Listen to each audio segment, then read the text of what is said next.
la tarde, 3:13. Ayer se dio cuenta pública por parte de la Defensoría Regional. Queremos agradecer al defensor regional Renato González, abogado, que está esta tarde con nosotros contándonos un poquito de lo que fue esta cuenta pública, de lo que fue el trabajo que realiza la Defensoría en el año 2021 y contarle un poquito a la gente que esta institución es la encargada de representar a las personas que por uno u otro motivo están imputadas o acusadas de algún delito, ¿cierto? Representarlas de la mejor forma posible. ¿Cómo está, abogado? Muy buenas tardes. Buenas tardes, gracias por la invitación. A usted, y para que nos pueda explicar un poquito las cifras, 18.174 causas ingresadas, o representan personas también, esta cifra. Sí, nosotros tenemos ese número por persona. 18.174 personas, hombres y mujeres, fueron representadas por la Defensoría Penal Pública el año 2021. 2021. ¿Esto representa un aumento, una disminución en comparación con otros años? De los últimos 3 años, una disminución. Una disminución. El número bordea alrededor de 20.000 causas. Estamos hablando de las personas que representa la Defensoría Penal Pública. Claro. 21.000, 20.000 causas, el año pasado fueron 18.000. Ya, 16,4% dentro de los datos que entregó ayer son mujeres, 3,1 adolescentes, 0,6 extranjeros, 20,4 personas mapuches. ¿Qué tipo de delitos son los que se atienden también? Ya, principalmente lesiones, también dentro del contexto de violencia intrafamiliar, delitos como amenaza, los delitos de la ley de tránsito, manejo en estado de ebriedad, y el año pasado y los 2 años anteriores en realidad, un nuevo delito, por decirlo así, el artículo 318 del Código Penal, que era poner en peligro, claro, muy famoso, poner en peligro la salud pública. Esto fue la pandemia, contexto de pandemia. ¿Siguieron alto las cifras en ese contexto el año pasado? Correcto, pero también hay que mencionar que esos números han bajado bastante, la mayoría de las causas se sobreseyó, concluyeron, atendidos algunos fallos de la Corte Suprema, que establecieron que no toda infracción a las reglas sanitarias constituía delito, y a fallo del Tribunal Constitucional que determinaron que esta norma, en particular, era una ley penal en blanco, o sea que no estaba la conducta claramente tipificada, y en ese contexto, con esos fallos, ya el Ministerio Público de alguna u otra manera empezó a retirar sus causas. Hay datos interesantes respecto a la responsabilidad de adolescentes frente a los delitos. Entiendo que estos también disminuyeron. Sí, 569 personas, adolescentes, representamos el año pasado, hace 2 años atrás, representamos 1.200 personas. Harto. Ha sido una baja constante ya del 2008, se ha ido bajando la cantidad de adolescentes imputados o representados por la Defensoría Penal Pública, y la región de la Araucanía no ha sido la excepción. El 2021, 569, el 2020 fueron 800 más o menos, y el 2018, 1.200. ¿Y a qué se debe? ¿Hay alguna razón? ¿Los jóvenes están tomando más conciencia respecto a sus responsabilidades que tienen de Sí, las razones siempre son muy complejas. De hecho, si uno pregunta a la ciudadanía, la percepción es que hay más delincuencia juvenil. Pero si vemos los números de la Defensoría Penal Pública, ha bajado. Y de hecho, no es un tema menor, porque como Defensoría Penal Pública a nivel nacional representamos más del 90% de los adolescentes imputados de un delito, el otro 10% con colegas privados. Por lo tanto, el número, las cifras que nosotros tenemos, y que son concordantes además con las del Ministerio Público, es que ha bajado los números de adolescentes que cometen delitos. No, que es muy bueno también, que tengan un mejor futuro todos los jóvenes. Respecto a la representación de personas mapuches, que ustedes tienen también una unidad especializada, ¿qué análisis se pueden realizar de los datos que obtienen desde el 2021? Sí, los números más o menos se mantienen respecto a la línea histórica, por decirlo así, más o menos alrededor de un 20% de personas mapuches imputadas de algún delito, hombres y mujeres. También los delitos tampoco cambian, son también los delitos de lesiones, la ley de tránsito, delitos de amenaza, etcétera, y principalmente son aquellos. No hay un gran número de delitos más graves por ser mapuche. Perfecto. Usted lo esbozaba ayer también, una especie de crítica, me imagino, el uso excesivo de la prisión preventiva. Si se puede extender ahí un poquito en ese tema. Sí, la prisión preventiva primero es una medida cautelar. Claro. Dentro de eso hay que considerar que todos los que están escuchando en este momento y todas las personas que habitan este país se les presume inocente, mientras una sentencia, después de un juicio, de un debido proceso además, no diga lo contrario. Y en ese momento, desde el primer día, cuando a una persona le imputa un delito, hasta la sentencia, los tribunales tienen que resolver qué hacer con esa persona. Y hay medidas cautelares que no son necesariamente... Esta es la más gravosa, ¿cierto? Esta es la más gravosa. Por lo tanto, la discusión o la crítica a la Defensoría Penal Pública ha sido siempre por qué razón no aplicamos otras medidas cautelares antes de llegar a esta más gravosa. ¿Por qué la usamos en forma tan genérica? Y ahí tenemos, por cierto, una crítica institucionalizada al diciendo, sistema, sí, tenemos que revisar ese tema y y tenemos que aplicarla menos. ¿Es desproporcionada en relación a los delitos? Porque también la sociedad, como cuando se entera de un hecho grave, lo que como que pide que la gente quede en prisión preventiva, las personas que son detenidas, por ejemplo. Sí, es evidente, o sea, dice relación primero con los delitos, también con la persona, un poco su historia vital respecto de los temas de delincuencia, si uno quiere ver así. Pero si uno analiza los grandes números, que es también nuestra función, si uno se mire 50 causas que son graves, comunicacionales en la Araucanía, pero nosotros representamos 18.050.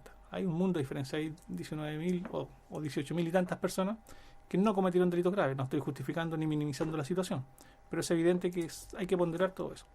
Y no es suficiente que a una persona le imputen un delito grave para quedar privada de libertad. Hay que ver la situación del caso concreto, la situación de la persona, el arraigo que tiene, el peligro real de fuga o no, si se va a presentar en los tribunales, si se va a presentar a cumplir su condena, y no este concepto que se ha creado hace mucho tiempo y que las leyes, por cierto, han ido fortaleciendo, de peligro para la seguridad de la sociedad, que al final terminan siendo casi todos delitos inescarcelables, claro, todos. Claro.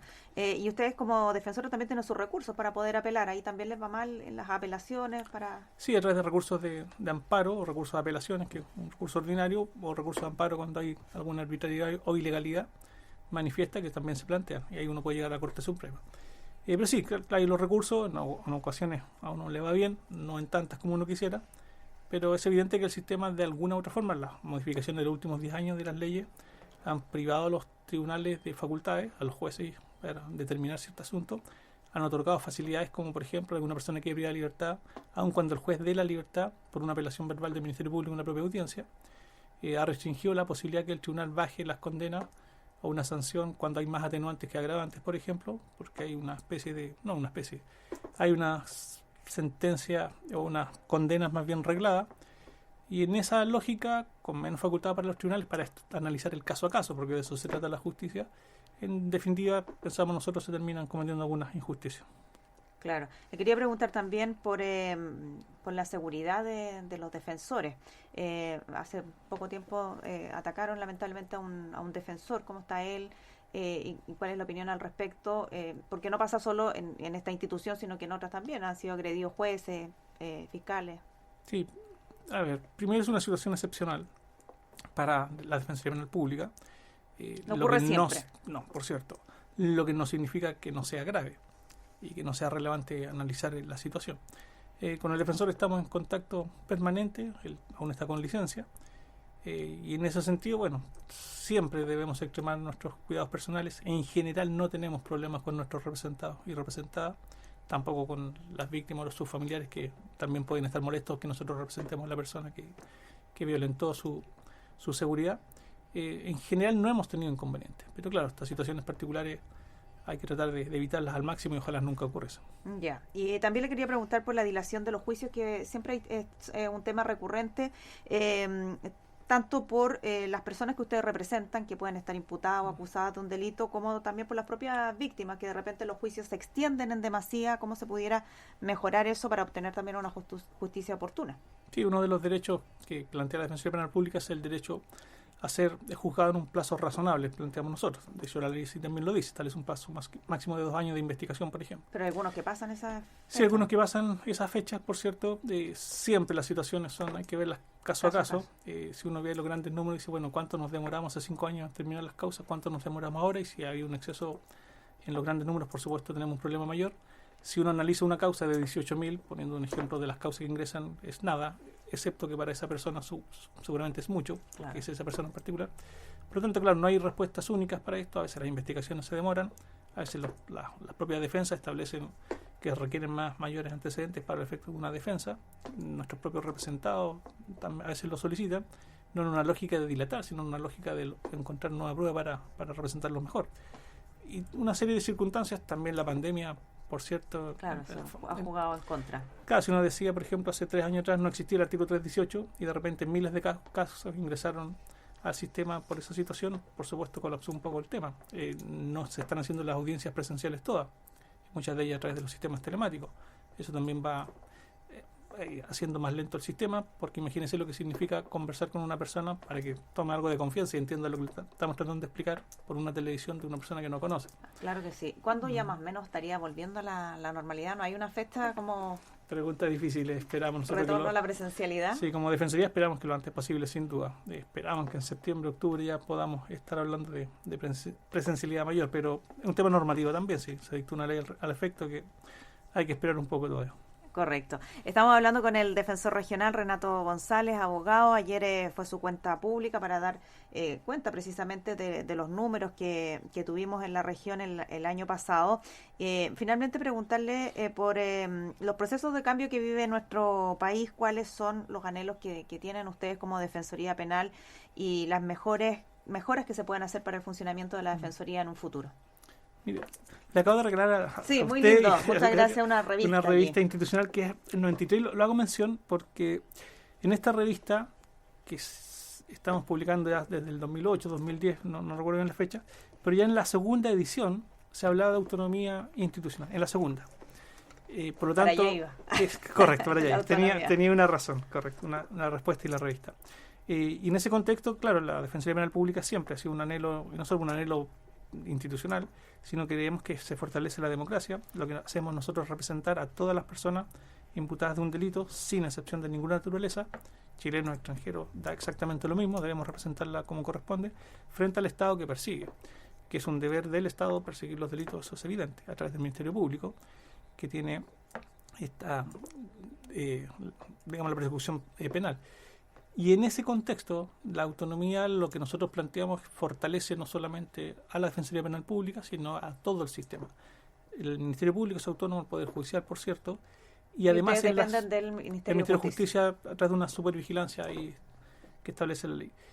Pero en las discusiones, por ejemplo, legales, al depender nosotros del Ministerio de Justicia, por supuesto que uno puede decir, bueno, siempre hemos sido libres de plantear lo que queramos, pero es evidente que allí puede haber una contradicción entre lo que piensa la Defensoría Penal Pública y lo que piensa el gobierno de turno, legítimamente por cierto, de un tema, por ejemplo, de agravar las penas o de limitar los derechos de los tribunales al momento de resolver, de los cuales nosotros hemos estado siempre en desacuerdo. Pero claro, esta dependencia hace extraño en el Congreso cuando habla, por ejemplo, la ministra de Justicia, después habla el Defensor Nacional, diciendo, no estamos tan de acuerdo con eso. Esas cosas hay que decirlas, si no tienen nada de extraño. Y en ese sentido creemos que fortalecemos a la institucionalidad. Claro, en el futuro ojalá pudieran ser un organismo, una institución autónoma. Le queremos agradecer, abogado Renato González, defensor regional, con estos datos interesantes también que nos ha traído respecto a su cuenta pública presentada ayer a la comunidad. Muchas gracias. Muchas gracias a usted.